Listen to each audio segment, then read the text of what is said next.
Hello, friends, EMA students, teachers, examiners. I'm Andrea Passigli, an Italian pianist, and I was entrusted by EMA's headquarters to share with you my comments and impressions on Tchaikovsky's Nocturne, Opus 19, number 4, which is performed for piano grade 6 of EMA's art evaluation program. Tchaikovsky wrote this nocturne in 1873. He was then 33 years old. He was halfway through his life. He was quite a well-known composer already in Russia, as well as a brilliant pianist. And at that time he was teaching in the Conservatory of Moscow, which had recently before been founded by Anton Rubinstein, and also with the participation of his brother Nikolai Rubinstein, who was particularly associated with Tchaikovsky, as Tchaikovsky had found in Nikolai Rubinstein a particular inspiration for his work. This nocturne represents a side of Tchaikovsky that is not always as much known, less brilliant, more intimate and simple, but it's very interesting and quite profound. Of course, we all know Tchaikovsky's symphonies and his concertos for piano, which are amazingly also well built for piano with a lot of technical skills and things. But this is a more simple piece, as I was saying, which I think represents a part of the intimate being of Tchaikovsky, who was always a little bit melancholic character and had highs and lows and so I would say that if we look at this nocturne, of course, also the title is Andante Sentimentale, which of course it means with inner feeling. Andante means moving, and with inside feeling, with introspection, I would say. The theme, I would say, it's the division of this. You can divide this piece in 4 parts. There's the first part. There is the introduction of the theme, which is repeated twice, almost identically, with some small changes, which is marked as Andante Sentimentale, which is then we have the middle section, which is più mosso, a little bit faster, where he changes figuration a little bit. And then the third part goes back in the beginning tempo, and it's marked un poco capriccioso, which means in Italian a little bit fussy. And then the ending he uses is made by an element of the second section, and the right hand has these very smooth triplets that close, that merge into a final pianissimo. Now, the first theme is I will play a little.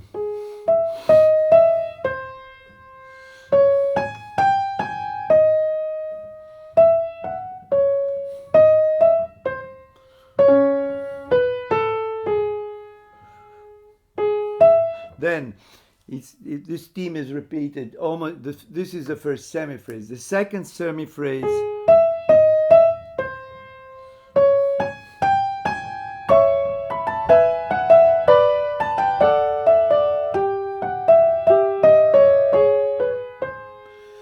second semiphrase which finishes with a triplet, and you will see two triplets. That when Tchaikovsky finishes the phrase, we will have this in other parts of the piece. He always likes to use these smooth triplets that sort of have a very sweet ending, a very tender in a way, I would say. But what is interesting is also the bass. The bass is written one octave note and one octave pause, then one octave note, and then it's like this.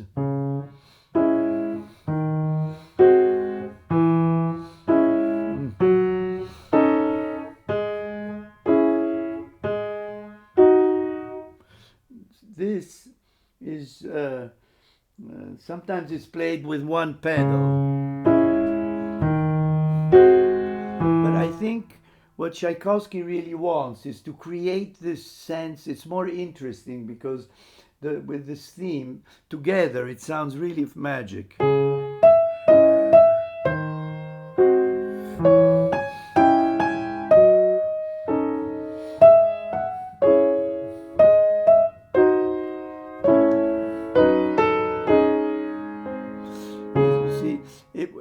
If I play it with one pedal as many times as it played, it sounds.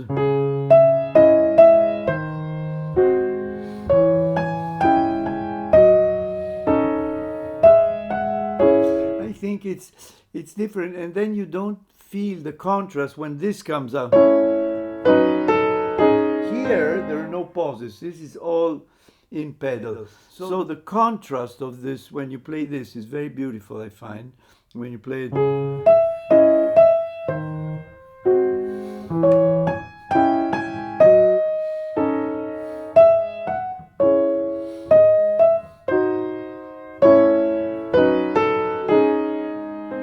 And then again. And here pedal.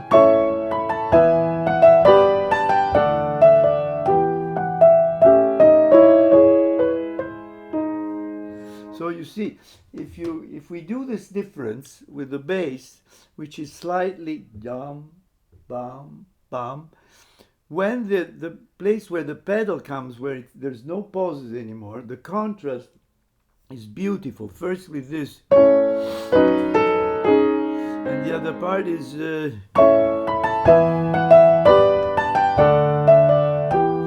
sounds much more lyrical, especially in contrast with what came before. So I suggest to play I played with pedal on each note. The pedal goes down with the note.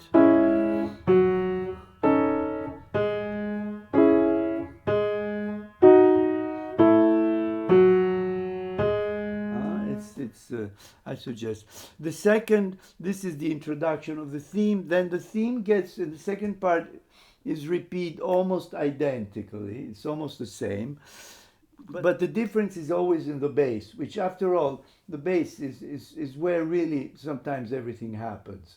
So it's very important to give it a lot of attention, because the theme is beautiful by itself. Maybe this theme was inspired by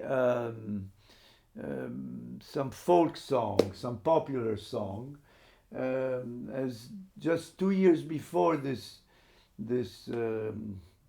piece, in 1871, Tchaikovsky composed his first string quartet. The Andante, the second movement, which is Andante cantabile, is actually inspired by a Russian folk song. And I keep thinking that maybe there is some popular melody that inspired this piece, but I have no proof of this, but maybe. The second part of the theme I was saying is the same. The changes are inside the theme, are inside the bass, and it's the bass is only enriched. It has, instead of this, it has with the whole chord. So, and then a small.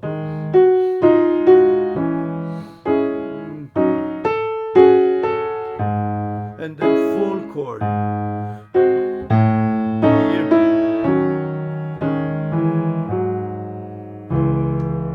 And by this enrichment of the bass, it enriches, of course, also the theme.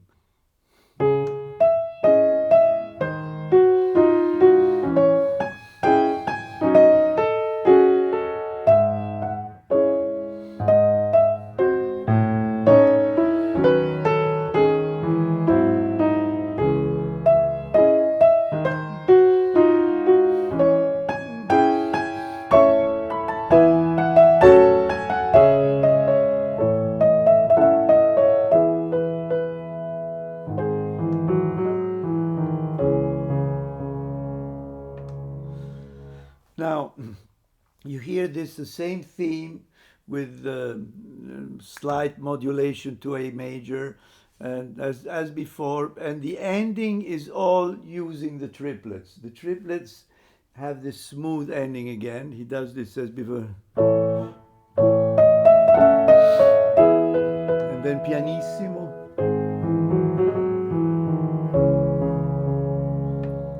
It's very interesting to see how the bass is, how he can repeat the same exact theme with differences in the bass, which are very important, especially this, that helps. And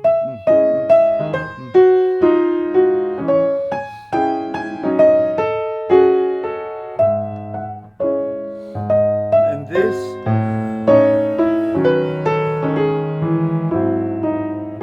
So this already gives a variation.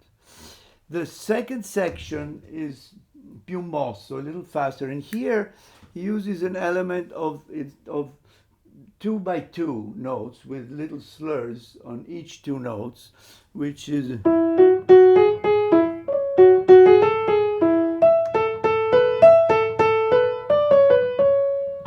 And here, it's più mosso, so it has more of a motion.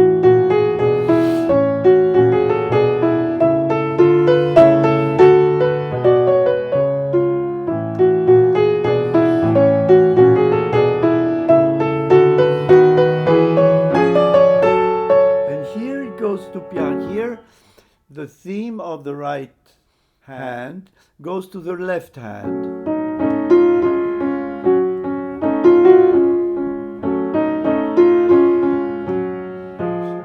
While the right hand has a little nostalgic melody that comes from far away.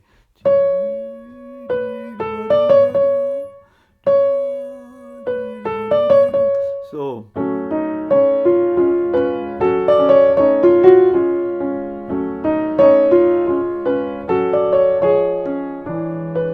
Again, as before, he repeats the same theme, and this time there's a crescendo, and after the crescendo you go to a piano subito, and it goes down to the end of the section.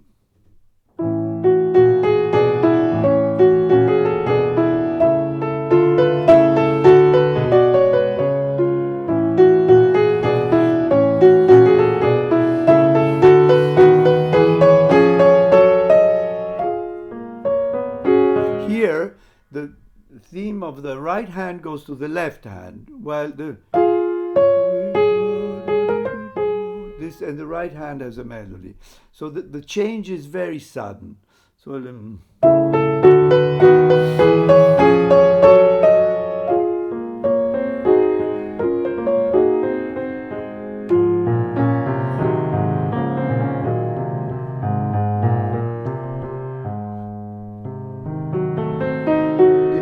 seventh, suspension, and then we go to the third part. The third part is quite interesting, I was saying, because uses the same theme in the left hand, and the right hand has this, it's un poco capriccioso, which in Italian means a little fussy. So it means, as I was saying before, there's a change of character here, but it's always the same theme. It's interesting how you can change the character of it, which can be very serene, melancholic. If you want something more to change character, to have it a little more agitated, you can do it just by putting a little counterpoint or a little counter melody. This is.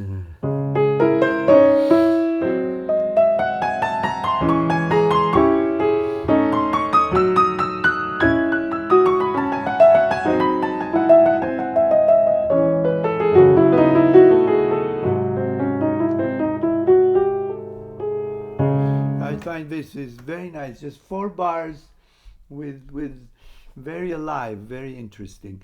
And then he repeats again the same thing, and it goes towards the end and towards the coda, to the end of the section.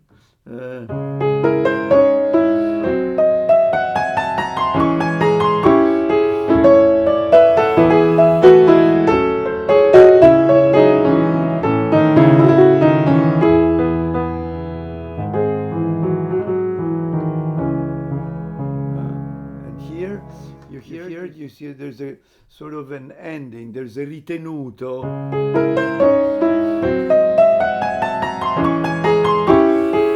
This.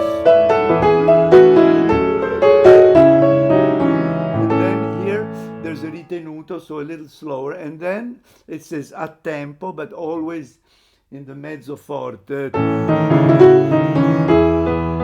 then pianissimo. As always with triplets, there's always this ending and this smooth ending. Now we have a closing coda. Coda in Italian means it's the tail, so it means it's the end.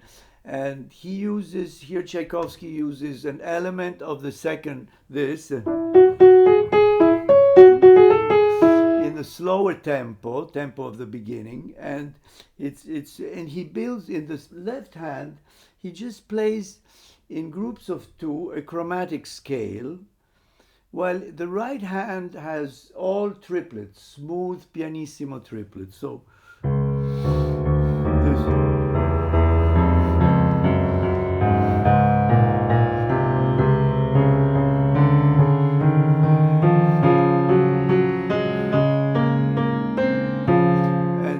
this is what the left hand. The right hand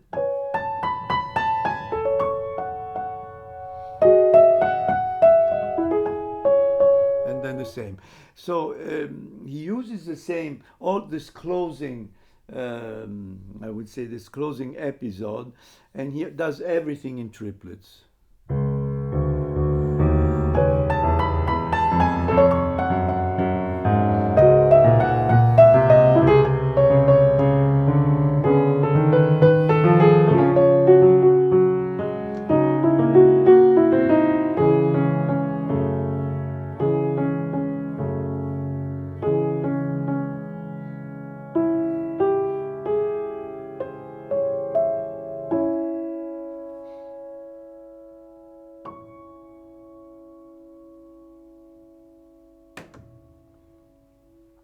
So he finishes in a ritenuto. He often, there's two places where he writes ritenuto, four actually. Ritenuto in Italian means held back. It's not rallentando. So it's sometimes it gets confused, but ritenuto means held back. So, well, rallentando really means to slow down. It's like slowing down, you change the tempo a little bit. But ritenuto should keep the same tempo a little bit, but held back, you know, just like a horse when he keeps running, but you pull the reins and he goes slower, but still moving. So I hope you will enjoy this beautiful, intimate piece, and I suggest you're always very careful with what the composer writes, because we're often inspired by our own talent and our ideas, but I think it's important to look very closely to the slurs, the legato signs, because this is also what really characterizes a piece, and it really has a great importance in order to get really inside the significance of what Tchaikovsky intended. Thank you.